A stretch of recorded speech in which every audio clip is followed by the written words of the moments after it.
Nós vamos estudar a palavra do Senhor no Evangelho de Mateus, capítulo 7, versículos 15 a 20. Assim diz a palavra do Senhor aqui. Acautelai-vos dos falsos profetas, que se vos apresentam disfarçados em ovelhas, mas por dentro são lobos roubadores. Pelos seus frutos os conhecereis. Colhem-se porventura uvas dos espinheiros ou figos dos abrolhos? Assim toda árvore boa produz bons frutos, porém a árvore má produz frutos maus.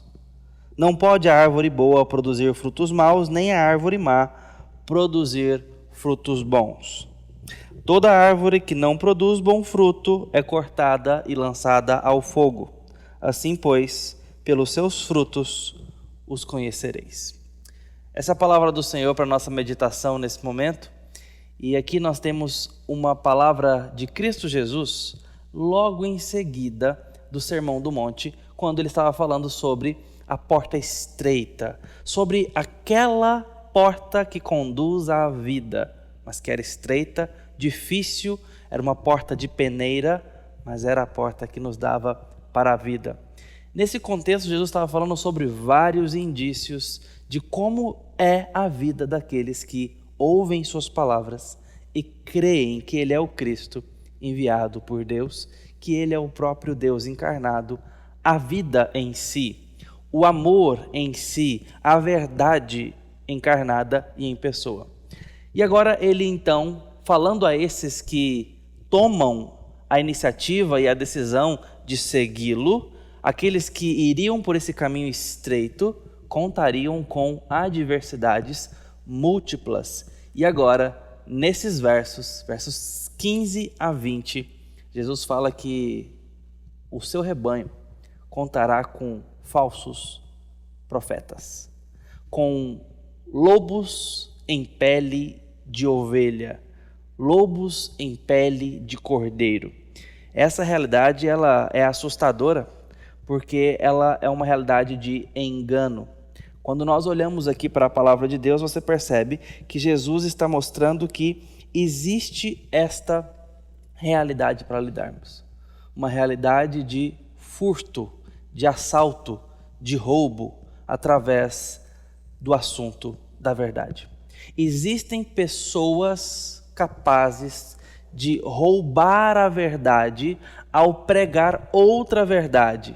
E isso não é um ataque externo, alheio, é internamente, é dentro de casa, permita-me colocar assim, é dentro do time, é gente da gente, são pessoas que se parecem com ovelhas. Essa é a realidade que Jesus nos coloca aqui, quando fala sobre profeta falso, verdade adulterada, inimigos disfarçados. Nós devemos nos preocupar com isso, mas Jesus não vem apenas nos alertar, Ele vem declarar nossa responsabilidade. Ao vermos as palavras de Jesus, o que fica claro para nós é o verbo que ele usa, acautelai-vos. Isso mostra para nós que existe uma sutileza, existe uma atividade sutil, nociva, maligna, de engano, e esta realidade está no meio de nós, ou seja, no meio daqueles que seguem o seu nome, no meio do seu rebanho. O cristianismo será composto por pessoas que não fazem parte do rebanho de Cristo e que estão ali para roubar a verdade do próprio Cristo. E farão isso através de uma atividade de engano, uma atividade minuciosa, sistemática. E Mateus aqui, ao selecionar as falas do Sermão do Monte, ele sistematicamente coloca essa fala de Jesus bem no local dela, nos mostrando que a vida do discípulo, a vida da ovelha de Cristo, ela é marcada por dificuldades diversas. E esta é uma delas.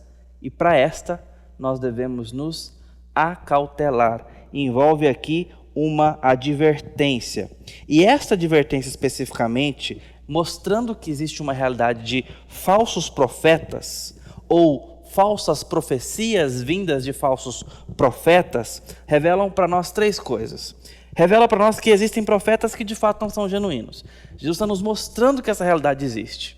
Existe gente que se fala de Deus, em nome de Deus, e fala palavras aparentemente divinas, ou de Deus, ou da Bíblia, mas não são profetas genuínos, não são profetas autorizados por ele e não são profetas capazes de dar a sua palavra, a palavra de Deus, porque não é uma árvore que dá este tipo de fruto. Segunda evidência que essa realidade nos mostra, que a verdade ela pode ser adulterada, que a verdade pode ser miscigenada com outras declarações que não são verdadeiras e, portanto, geram um produto de engano. Terceira decorrência dessa realidade de engano é que esses inimigos do evangelho estão ocultos no meio do povo de Deus. É aqui que Jesus nos deixa em alerta. Existem mestres, profetas e agentes falsos. A verdade pode ser adulterada a partir dessa atividade maligna e enganosa. Eles podem usar da verdade para adulterar o seu conteúdo para os seus próprios propósitos, e isso tudo é feito no meio do povo. Não é uma sinagoga de Satanás que se ergue e ali então propõe os seus agentes e todo mundo sabe que ali é um templo do diabo. Não. É uma coisa que acontece dentro do povo de Deus. É uma coisa que acontece em sutileza. E, portanto, para isso, devemos ter cautela, vigilância. Devemos ter observância. E então, Jesus nos deixa nesse cenário de tomem cuidado, tomem providências, sejam cautelosos, estejam em alerta, porque esta realidade de engano existe. E é bem aqui que a igreja fica. No meio dessa responsabilidade presente e futura da igreja do Novo Testamento, de lidar com os falsos profetas, de se atentar para a realidade deles, e também está entre todo o histórico grave de falsa profecia e de falsos profetas do Antigo Testamento. Deixa eu listar alguns textos para os irmãos aqui. Por exemplo, a realidade presente da igreja neotestamentária. Mateus 24, 11 e 24. Muitos falsos profetas se levantarão e enganarão a muitos. Surgirão falsos profetas e falsos cristos operando grandes sinais e prodígios para enganar, possivelmente até os próprios eleitos. Atos, capítulo 20, versículos 29 a 31. Eu, Paulo, sei que depois de minha partida penetrarão lobos vorazes entre vós, que não pouparão o rebanho. Também de entre vós mesmos se levantarão homens que falarão coisas distorcidas para atraírem os discípulos atrás deles. Romanos 16, versículos 17 e 18. Rogo-vos, irmãos, que notem bem aqueles que promovem divisões e escândalos, em desacordo com a doutrina que aprendestes. Se afastem deles, porque os tais não servem a Cristo, nosso Senhor, mas sim ao seu próprio ventre, e com suas suaves palavras e lisonjas enganam corações de inocentes. Segunda carta de Pedro, capítulo 2, versículos 1 e 2. Mas houve também falsos profetas entre o povo, assim como haverá entre vós falsos mestres, que secretamente porão em heresia de perdição, a ponto de negarem o Senhor que os resgatou, trazendo sobre si mesmos repentina destruição. E muitos seguirão as suas práticas libertinas. E por fim, primeira carta de João, capítulo 4, primeiro versículo. Amados, não deis crédito a qualquer espírito, mas provai se os espíritos procedem de Deus, porque muitos falsos profetas têm se levantado do mundo afora. Vamos analisar brevemente, rapidamente esses textos. Você percebe aqui um padrão, onde essa realidade de engano é reafirmada, é aqui exaustivamente reafirmada em todos esses autores. Existe, ela está aí, já aconteceu e vem acontecendo. Pedro chega a dizer: existiram falsos profetas e hoje existem falsos mestres, atualizando a falsidade, atualizando a realidade de engano. Mas você vai percebendo alguns padrões aqui possíveis, pelo menos uns 2 ou 3, da atividade sedutora e da proposta dissimulada deles. Aqui em Mateus você percebe que eles se levantarão, eles são muitos e eles operarão sinais para enganar até, se possível, os eleitos. Ou seja, a sua atividade vai ser uma atividade de crente, vai ser uma atividade de liderança cristã. Esses sinais, essas operações cintuosas da parte desses enganadores serão simulações, serão práticas condizentes com as práticas das legítimas lideranças convocadas pelo Senhor. Ou seja, será uma atividade cristã, com vistas ao engano, com vistas àquele desvio milimétrico, que lá no final das contas faz uma curva de desvio tremenda e completamente desastrosa. Mas a ideia é enganar possivelmente até os eleitos, que estão ali já alicerçados na palavra. Você percebe em Atos a ideia agora da fala de Paulo sobre a sua previsão. Ele existe aqui uma perspectiva e uma expectativa pessimista, dizendo: olha, eles entrarão. Isso é fato, dito e certo. Eles entrarão no meio de vocês e vocês terão condições de perceber quem são, porque eles falarão palavras distorcidas. A palavra distorcida não é uma palavra completamente diferente, não é uma palavra completamente estranha. Isso significa que eles não viriam com ensinos, numa primeira vista, num primeiro momento, completamente refutável. Mas é uma distorção. Você pega o que está reto e então começa a torcer aquilo ali. Não é bem assim. Lembra da atividade do diabo no jardim do Éden? Ele usa as palavras de Deus e coloca estas palavras numa perspectiva diferente. Coloca estas mesmas palavras numa afirmação com um pequeno acréscimo ou com uma pequena carência. Isso é uma distorção da verdade. É uma pequena alteração naquilo que é aparentemente puro, naquilo que é aceitável. Eu dou uma pequena distorcida. Então, fica aparentemente aceitável. Às vistas, parece que está tudo bem.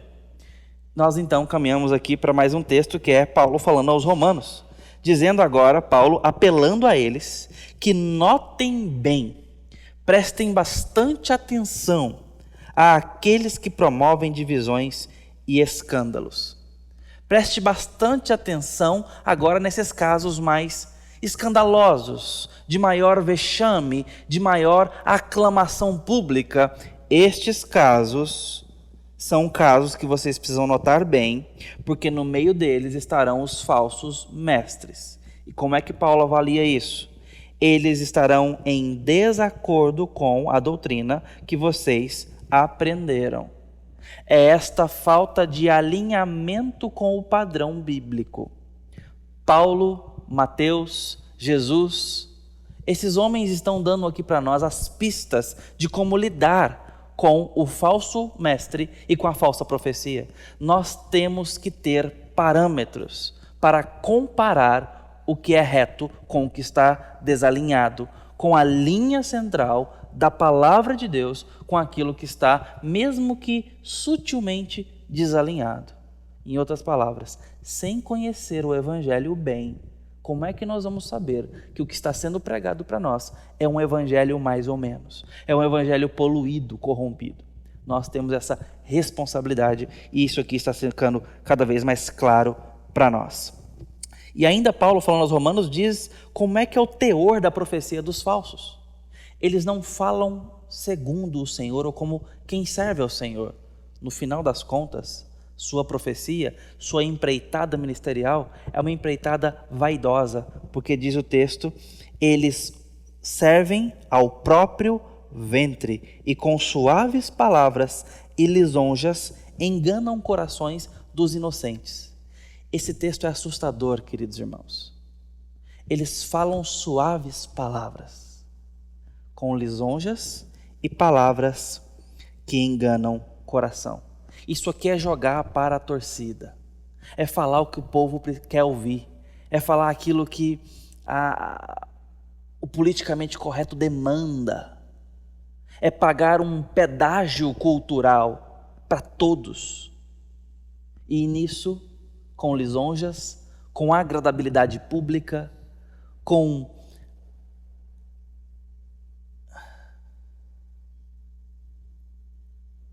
não precisava ter essa pausa aqui, não. Elogios, com palavras doces, com palavras de apoio ao outro, mesmo que distantes daquilo que eu deveria defender, eles vão seduzindo corações inocentes. Na segunda carta de Pedro, então, a gente tem mais uma afirmação. Esses falsos profetas existiram no passado e agora se apresentam como falsos mestres. Aqui é um momento onde, eu disse, Pedro atualiza para nós a atividade, a dinâmica. O dano é o mesmo, a malignidade é a mesma, mas a forma de apresentação ministerial é diferente. Eles vêm com o propósito de engano, eles vêm com o propósito de trazer perdição através de heresias, mas agora são como mestres, dados ao ensino. E aqui fica claro para nós que a profecia e o ensino caminham juntas e tratam da mesma dinâmica ministerial. Proclamação, comunicação, ensinam mentes e corações.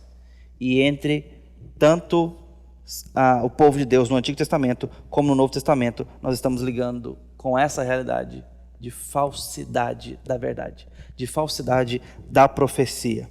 Então, por fim, João nos conclama a que nós não demos crédito a um espírito qualquer. E aqui ele está falando sobre a verdade proclamada, não é a ideia de discernimento de espírito, de fato de um espírito desencarnado.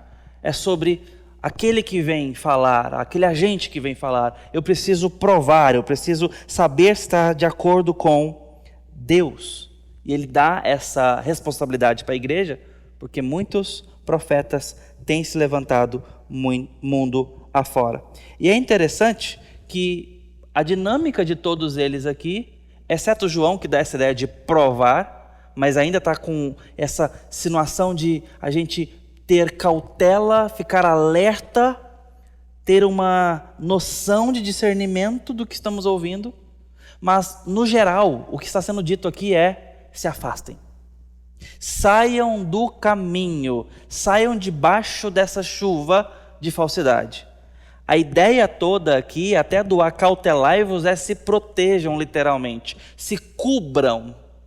Então, nós não estamos sendo convocados a uma realidade de confrontação necessariamente, ou num primeiro momento. O rebanho não é chamado à guerra contra os falsos profetas, porque eles serão peneirados pelo Senhor e sofrerão repentina destruição, como Pedro falou aos seus ouvintes.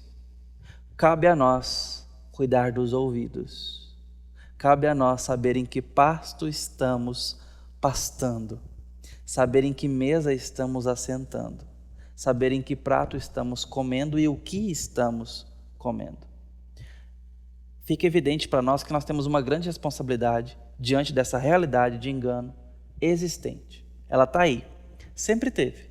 Nós temos vários textos no Antigo Testamento, como por exemplo Jeremias 14. Então o Senhor me disse: os profetas profetizam mentiras em meu nome, eu não os enviei, nem lhes dei ordem alguma, nem mesmo lhes falei. O que eles lhes profetizam são visões falsas, adivinhações, vaidade e engano segundo o próprio coração. Mesma coisa estava acontecendo muito tempo depois, lá na época de Pedro. Falavam segundo o próprio ventre. Essa atividade sempre esteve no meio do plano de Deus na história. Sempre esteve no meio do povo de Deus na história. Isso não mudou. Então não é que agora nós estamos lidando com algo novo. A verdade é que o próprio Cristo disse que aumentaria em quantidade e certamente em intensidade. Nós teríamos, além de falsos profetas, os falsos mestres, e além dos falsos mestres, uma atividade anticristã crescente, até mesmo a manifestação do anticristo ou do sistema anticristão. Isto é algo para nós esperarmos e contarmos. Sempre existiu e hoje é a nossa vez de lidar com isso. Está acontecendo hoje. E eu falo à igreja, falo ao rebanho do Senhor, que nós devemos ter essa responsabilidade, porque é um imperativo divino que está aqui diante de nós. Nós devemos nos acautelar da falsa profecia, do falso ensino e dos falsos profetas. Eles não virão com um rótulo na cabeça, mas é dever nosso ter cautela suficiente para nos proteger desse falso ensino.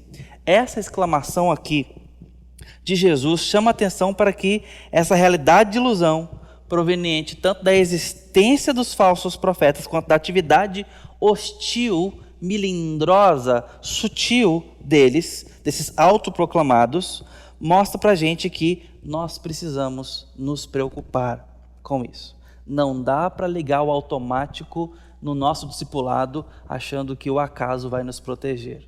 Nós temos responsabilidade, tanto de estudarmos a palavra de Deus e, de fato, embraçarmos o escudo da fé, conhecermos e manejarmos bem a espada da fé, da palavra, como também de nos defendermos, nos protegermos da falsa profecia e do falso ensino. Isso é uma ordem para nós. Mas, além disso, nós temos diante de nós que essa realidade, além de ser um dever nosso, é que isso é sutil demais e que isso é disfarçado demais. Jesus nos mostra que aqui se trata de lobos em pele de ovelhas. Mas existem algumas identificações que nós podemos perceber. Note que a ordem de Jesus é que nós, aqueles ouvintes e nós, literalmente nos mantenhamos mentes e ouvidos, mentes e corações, longe dos falsos profetas. Há neles um padrão objetivo e, portanto, identificável de suas mentiras. Há uma forma de identificarmos.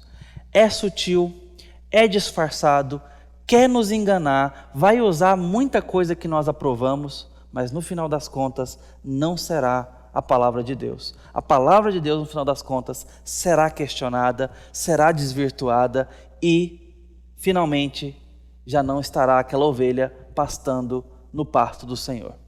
Essa é a ideia por trás. Porém, existe algumas formas de nos protegermos mais apropriadamente. Aqui, então, eu quero listar algumas formas de você fazer isso. A ideia, talvez objetiva e identificável para com as mentiras que a gente pode perceber se distingue da verdade do Evangelho em algumas razões.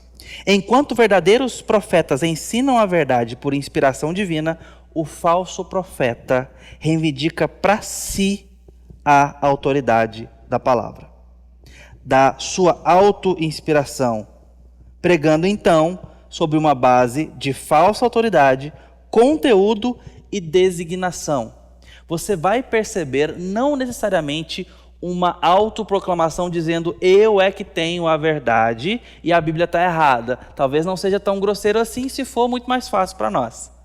Mas você vai perceber que tanto no Antigo Testamento quanto no Novo Testamento esse padrão é afirmado. Deixa-se de se submeter em todos os aspectos à palavra de Deus e vem-se com uma leitura, interpretação ou possibilidade que suplanta a palavra de Deus no final das contas. É mais ou menos assim. A Bíblia diz isso, mas não é bem assim. Se você perceber, tem como você olhar de outra forma, ir um pouco além.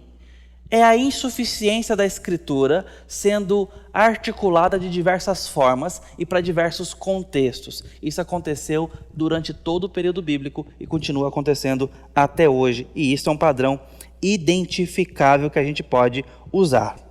Então, a outra coisa que a gente precisa ver é que, ensinando a mentira em nome e aparência de verdade, eles farão a dinâmica do próprio ensino. Eles usarão a verdade para ensinar a sua mentira no padrão da verdade, ou seja, serão meias verdades, ou irão além da Escritura. São coisas que a gente precisa estar atento para perceber. Por exemplo, o profeta Jeremias fez um contraste entre o verdadeiro e o falso profeta usando esses critérios.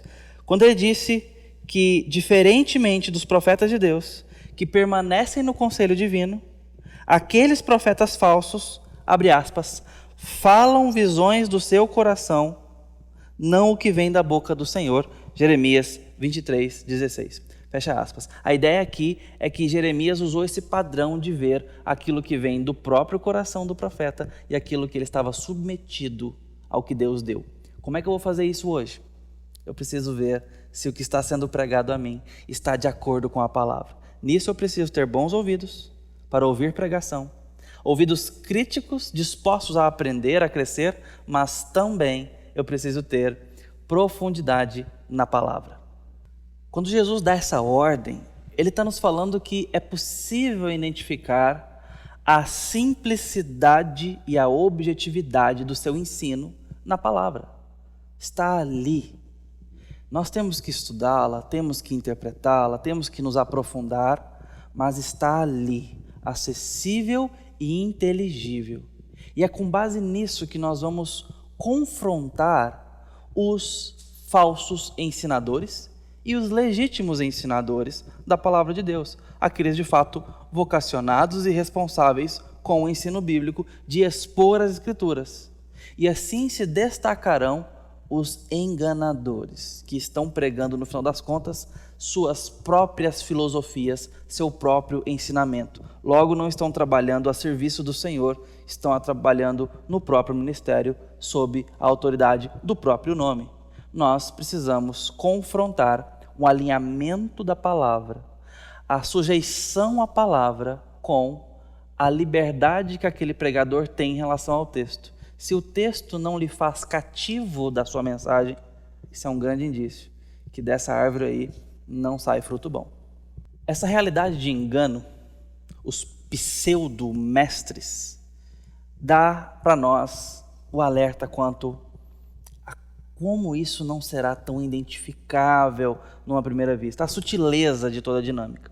E quando a gente percebe Jesus usando algumas parábolas complementares a esse ensino, por exemplo, logo após a parábola do semeador, quando ele fala sobre a dinâmica da pregação da palavra, da exposição e da evangelização com relação à palavra, que cai em diferentes solos, ele imediatamente depois fala sobre a parábola do joio e do trigo. Ali na parábola do semeador, nós temos várias ameaças contra a palavra. Nós temos a palavra que fica à beira do caminho e as aves a furtam, a roubam. Nós temos a palavra que fica num solo rochoso e, portanto, não cria raiz e não tem condições de florescer e crescer. Nós temos a palavra que cai no meio de espinhos que a sufocam por outras ofertas e por sedutoras ofertas nos cuidados do mundo, como é interpretado pelo próprio Jesus, e fascinação das riquezas. E temos também a palavra que cai em bom solo e ela germina e ela se enraiza e floresce e cresce. E aqui na parábola do joio e do trigo, nós temos uma ideia de, primeiro, uma não distinção clara entre quem pertence ao Senhor e quem ainda não pertence ou simplesmente não pertence. Não dá para separar visivelmente joio do trigo. E além disso, nessa parábola fica claro para nós que a responsabilidade não é do próprio trigo de peneirar o joio. Não é o trigo que olha para a cara do joio e fala: você, eu acho que não é trigo, então eu vou te cortar. Essa responsabilidade é do Senhor, que em primeira e última instância é o responsável pelo campo semeado. E esses frutos estão sendo colhidos para ele. A responsabilidade, portanto, é dele. Então, é importante que a gente olhe a justa posição dessas duas parábolas para perceber a dinâmica da palavra, e também que a responsabilidade é do Senhor de cuidar desse processo. É interessante porque isso pode guardar o nosso coração no lugar certo. Isso quer dizer que nós vamos ser passivos à heresia, à falsa doutrina? Não é isso, nós temos momentos oportunos para isso, nós temos dispositivos oportunos para isso. Dentro do presbiterianismo, nós temos ferramentas de governo para isso, de cuidado e de zelo, mas no teor da parábola, nós temos aqui o reforço da sutileza e a responsabilidade de Jesus em fazer essa separação. O que cabe a nós, portanto, é que nós protejamos os nossos ouvidos. Que nós saiamos da influência ao percebermos água suja, ao percebermos linhas não tão puras de ensino, doutrinas não tão claras com o Evangelho ou claramente distantes do Evangelho. Cabe a nós fugir da presença desse ensino. A primeira coisa que a gente faz é isso. Nós cuidamos dos nossos ouvidos. Nós saímos debaixo dessa influência. Isto é responsabilidade nossa, como ovelhas, como igreja, como liderança, como presbitério, falando ainda dentro da denominação presbiteriana, que é o conjunto regional, local, que zela pelo ensino ali de uma determinada região da cidade, ou mesmo de uma cidade inteira. Aí sim lidarão de formas mais formais. Como ovelhas, cabe a nós cuidar dos próprios ouvidos em relação à palavra que estamos ouvindo. Precisamos ter uma distinção em termos do que está saindo e precisamos nos acautelar. E, em outras palavras, significa exatamente isso: nos proteger e fugir da presença desse ensino. E por fim, eu quero destacar para os irmãos o fato de que Jesus nos mostra sobre os frutos. Nosso dever de cautela revela essa realidade, nos mostra que é uma realidade de sutileza, mas também nos fala sobre frutos. Os frutos certamente serão a melhor forma de identificarmos.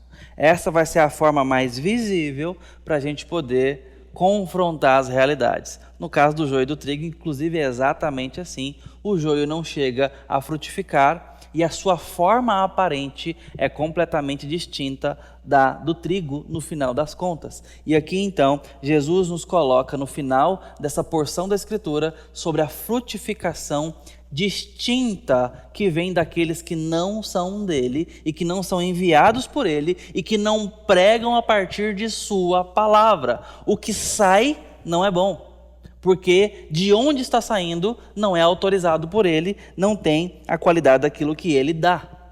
E aqueles que são nascidos nele pela graça, pelo arrependimento, pela fé em Cristo Jesus, agora comissionados por ele, pregam sobre ele, cativos à palavra de Deus. Mas os falsos profetas darão frutos incondizentes com este envio, com esta autoridade, porque não conhecem a Cristo, não são dele, não vêm dele, e estão tentando vender o próprio peixe, estão tentando vender dos frutos da sua própria árvore. Mateus 7,18 diz: não pode a árvore boa produzir frutos maus, nem a árvore má produzir frutos bons. Quando a gente olha para as folhas, para os galhos, para o tronco, talvez a gente não percebe nada disso. Temos que esperar os frutos aparecerem. E quando nós estamos tratando com pessoas, com ministérios, aí, meus irmãos, nós precisamos dar tempo ao tempo, de fato, para ver o que vai sair. E quando nós vamos percebendo que tem uma coisa aqui mal explicada, tem uma coisa aqui mal resolvida, e dá mais um tempo, lá vem outro problema, e passa um mês, 1 ano, 2 anos, vem outro problema, você começa a perceber que aquela árvore não está dando frutos bons. Às vezes nós vamos lidar com irmãos que, por ignorância, por despreparo, podem pregar uma coisa ou outra errada, mas pode ser uma vez. Agora, quando o ministério da pessoa está marcada por água suja e poluída, eu preciso, em primeiro lugar, me acautelar. Sai de perto desse ensino. Busca água limpa. Busca pasto verdejante que é servido pelo Senhor. Busca gente que está sendo fiel à palavra de Deus. Busca gente que está com o pensamento cativo e sujeito à palavra de Deus. Isso é ser cauteloso, isso é se acautelar. Não adianta também ficar reclamando de um pastor, um pregador, uma liderança, e você nunca sai de perto daquela autoridade, você nunca deixa aquela influência. Se você está percebendo que ali existe um falso ensino e você não está nas condições de confrontar, de exortar, sai debaixo dessa influência. Você está num processo quase de conivência se os anos vão passando e você se deixa mal influenciar, ainda que declaradamente indignado. Então você precisa se cautelar, você precisa se proteger de acordo com a palavra de Deus. E por isso João Batista adverte que os seus ouvintes deveriam produzir frutos dignos de arrependimento. Lucas 3:8. Ou seja, frutos legitimamente resultantes como que um produto final de um processo a partir de Cristo. Porque nós declararíamos que viemos do Senhor pelos nossos frutos. Nossa boa frutificação vai mostrar de quem somos, de quem viemos. E a constante frutificação vai mostrar isso.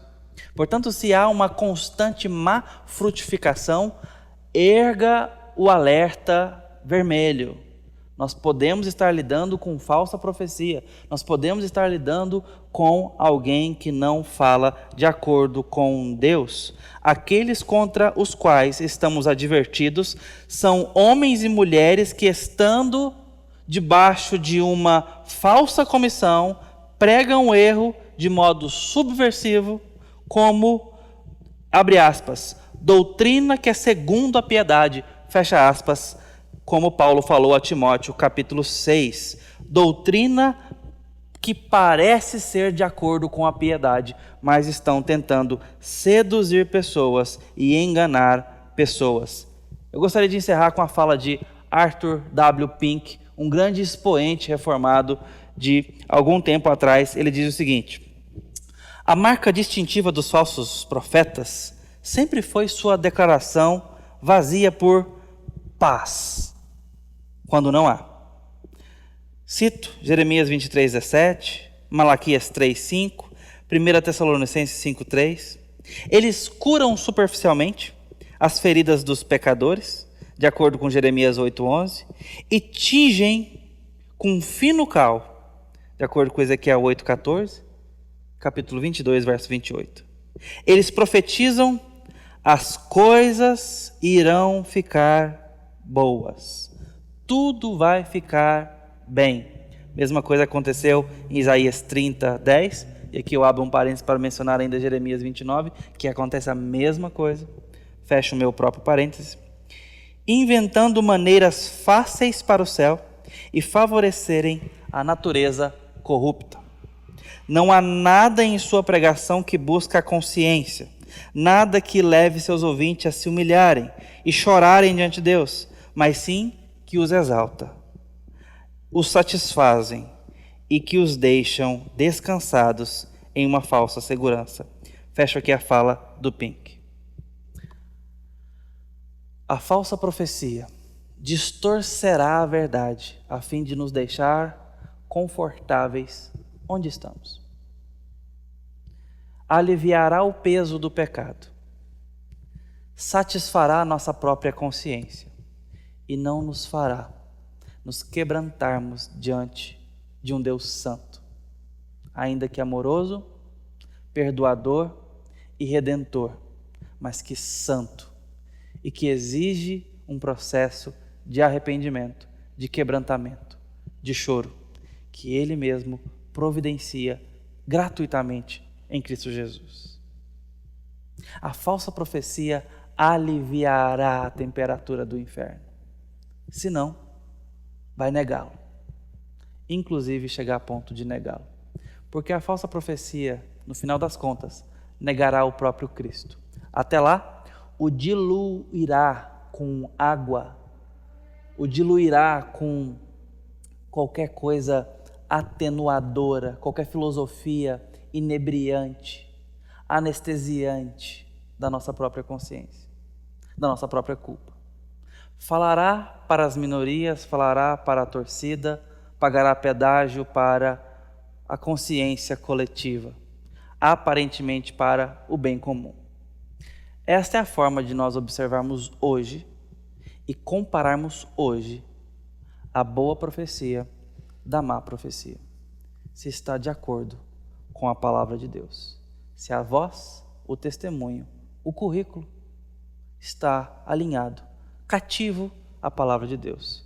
Se a palavra de Deus é finalmente a voz que ecoa do púlpito.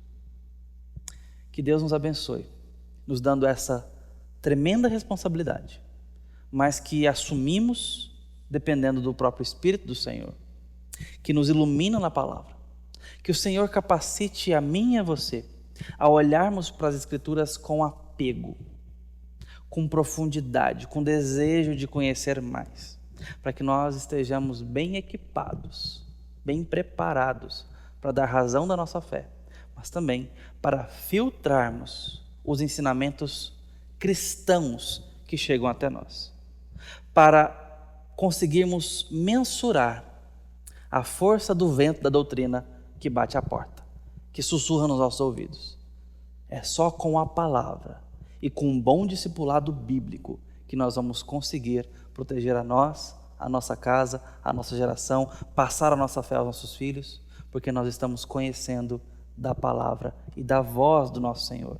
Quando uma voz sair do tom, desafinar, nós vamos poder saber porque temos ouvido o nosso Senhor na palavra. Procurem pregadores que sejam fiéis à palavra, que sejam servos da palavra e não donos dela, que sejam pessoas submissas à palavra, que procuram expor as Escrituras e não suas próprias ideias.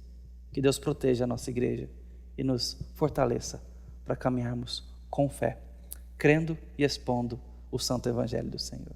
Que Deus te abençoe.